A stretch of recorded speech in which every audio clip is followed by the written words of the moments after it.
Hello everyone and welcome to our module on systolic and diastolic heart failure.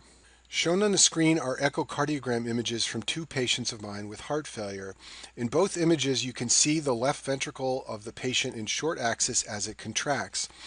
The image on the left is from a patient with systolic heart failure.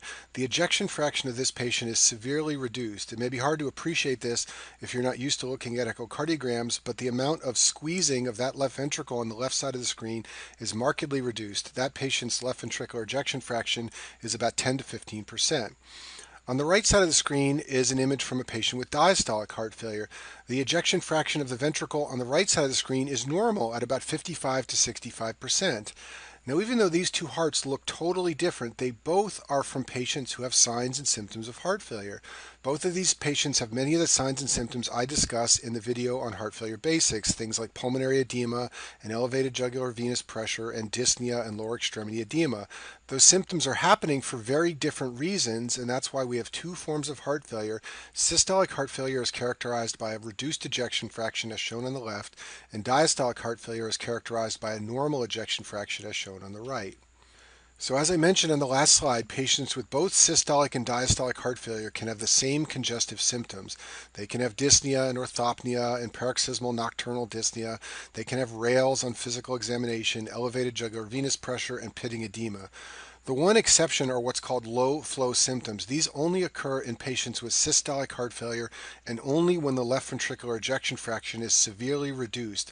These are signs that result from a very low cardiac output. They're things like cool extremities, cachexia, and confusion. You will only see these in end-stage systolic heart failure. You'll read in your textbooks about something called a dilated cardiomyopathy, so let's talk about what this term means.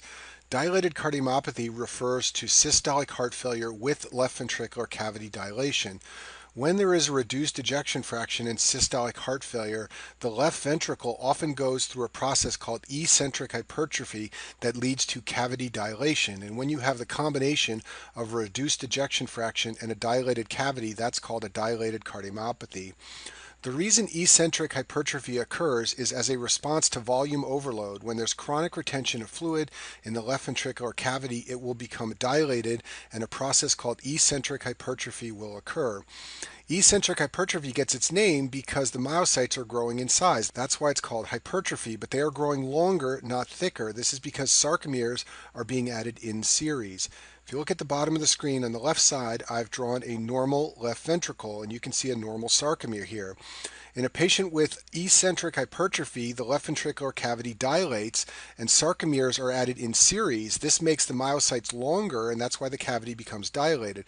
There are bigger myocytes here compared to normal, but they are longer. The walls aren't any thicker compared to normal. It's not that they're getting thicker, it's that they're getting more stretched out and longer, and that's what happens in eccentric hypertrophy. In contrast to dilated cardiomyopathy and eccentric hypertrophy, there is another pathologic process that can occur in the left ventricle called concentric hypertrophy. This occurs in response to pressure overload.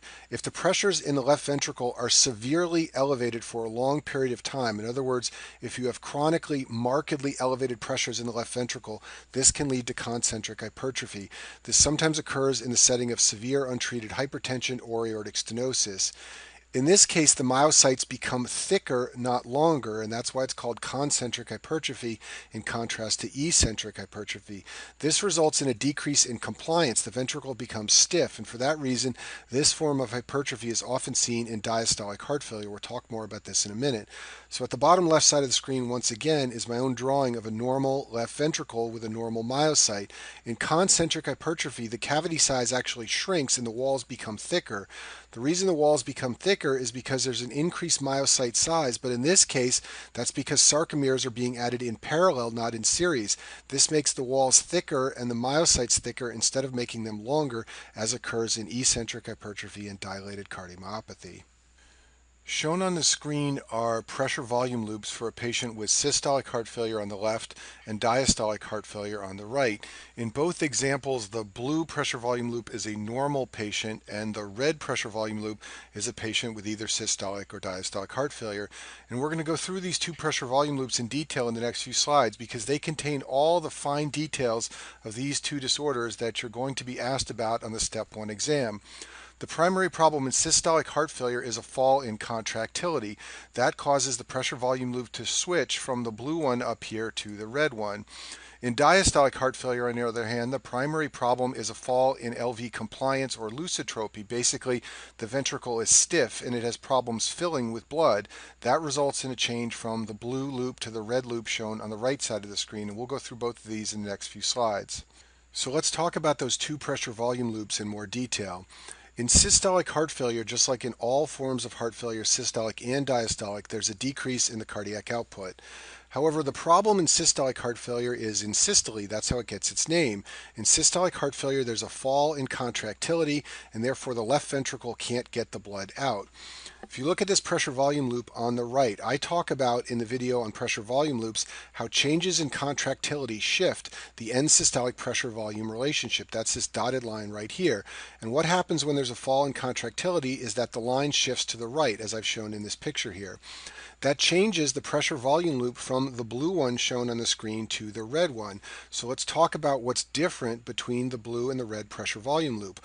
Well, first of all, the red pressure volume loop has a smaller stroke volume, and that should make sense to you. There's a fall in cardiac output, so there must be a fall in stroke volume. Stroke volume is represented by the width of the pressure volume loop, and you should be able to easily appreciate that the width of the red pressure volume loop is narrower than the blue one. Now, stroke volume is equal to the end diastolic volume minus the end systolic volume. And in systolic heart failure, there's a big rise in the end systolic volume. That's the volume that is left at the end of systole. In other words, the volume that's left after the ventricle has squeezed. And because there's a fall in contractility, there's more blood left behind when the ventricle squeezes. That leads to a rise in the end systolic volume. There's also a rise in the end diastolic volume. That's because the end diastolic volume is determined by the end systolic volume plus the venous return. And since we have a higher end systolic volume, when you add the venous return to that, you get a higher end diastolic volume. And you can see both of these changes in going from the blue to the red pressure volume loop on the right. This point right here is the end systolic volume of the normal heart. This point right here is the end systolic volume of the heart with systolic heart failure. Notice that it is a higher volume. This point right here is the end diastolic volume in the normal heart, and this is the end diastolic volume in the heart with heart failure. It has also moved to the right. And notice that when we move to the right in terms of the end diastolic volume, we also move slightly higher. In other words, this point here is a little bit higher than this point here.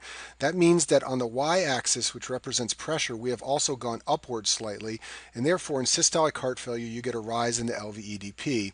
And in the video on heart failure basics, I talk about how in all forms of heart failure, you have a rise in LVEDP, and that is true here. And you can actually see that in this change in pressure volume loop on the right, going from the blue loop to the red loop. There's also a characteristic change in the Frank-Starling curve in systolic heart failure.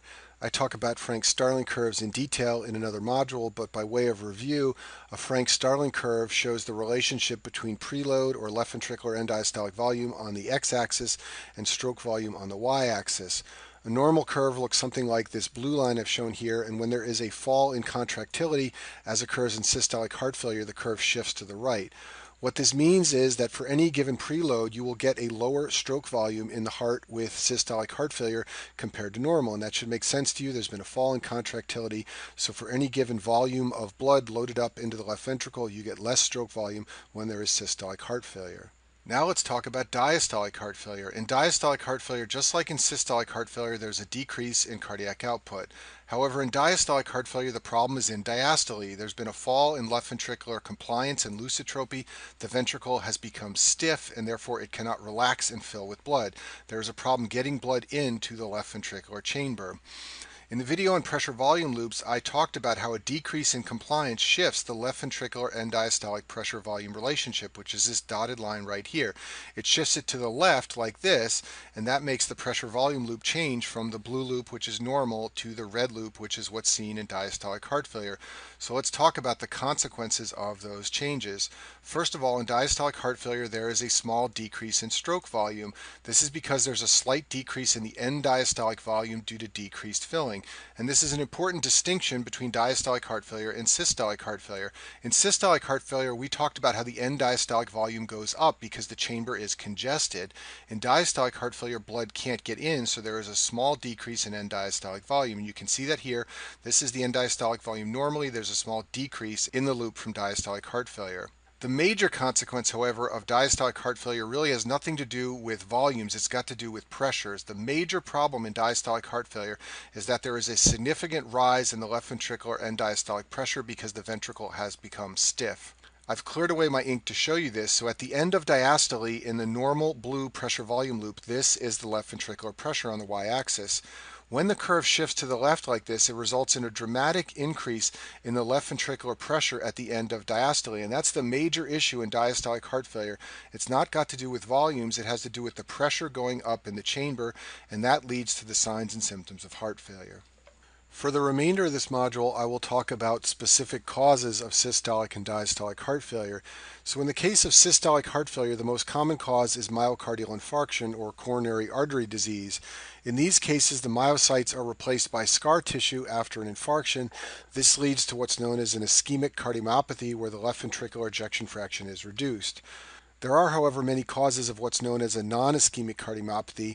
About 50% of non-ischemic cardiomyopathies are idiopathic, but there are many other causes such as those listed on the screen here, and we'll talk about these later in this video. About half of cases of heart failure are systolic and the other half are diastolic. Unfortunately, in the case of diastolic, the exact cause is largely unknown. Many patients with diastolic heart failure have concentric hypertrophy, like I discussed before, and there are many associated conditions even though we don't understand what exactly causes diastolic heart failure. So for example, diastolic heart failure is associated with advanced age, diabetes, and hypertension. All of these things are often present in patients who have this condition. And one thing that's confusing at the student level is that diastolic heart failure goes by many different terms.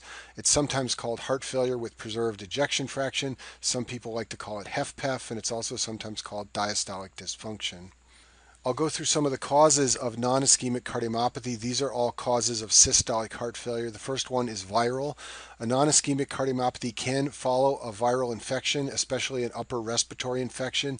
There are many associated viruses, although Coxsackie virus is one of the classic ones, but this type of cardiomyopathy has also been described following infection with influenza, adenovirus, and many other types of viruses. It's believed that the virus enters the myocytes and causes myocarditis, which leads to the cardiomyopathy. Now, the myocarditis phase often goes undiagnosed, so patients don't know they have it until they develop systolic heart failure. And there's no specific therapy directed against the virus. You just treat the patient for systolic heart failure. Peripartum cardiomyopathy is a form of non-ischemic cardiomyopathy that occurs late in pregnancy, usually in the third trimester or early postpartum. The exact cause is unknown, and it's likely got a multifactorial etiology. And the major problem with this cardiomyopathy is that for women who develop this condition, in many cases they have to be advised to avoid future pregnancies because the risk of a recurrent cardiomyopathy and worsening symptoms is significant. Chemotherapy can lead to a non-ischemic cardiomyopathy. This usually occurs after treatment with anthracyclines. These drugs are anti-tumor antibiotics that I discuss in detail in the hematology section. Specifically, doxorubicin and daunorubicin are the classic drugs to cause a non-ischemic chemotherapy-related cardiomyopathy. There are rare familial cases of non-ischemic cardiomyopathy that are caused by gene mutations. These are often the result of gene mutations in genes that code for sarcomere proteins like beta-myosin heavy chain or alpha-myosin heavy chain or troponin. Many of these familial cardiomyopathies are autosomal dominant, although X-linked and autosomal recessive cases have also been described. Some patients with arrhythmias like atrial fibrillation have no symptoms from the arrhythmia and are unaware they have the condition. And if they have a fast heart rate that goes on for weeks or months, this can lead to a cardiomyopathy called a tachycardia-mediated cardiomyopathy. Basically, the constant rapid heart rate over the course of weeks or months leads to a depression of LV systolic function. And the nice thing about this cardiomyopathy is that it's reversible if you treat the arrhythmia and slow the heart rate down. Another form of non-ischemic cardiomyopathy is called Takotsubo cardiomyopathy. It's also called apical ballooning cardiomyopathy.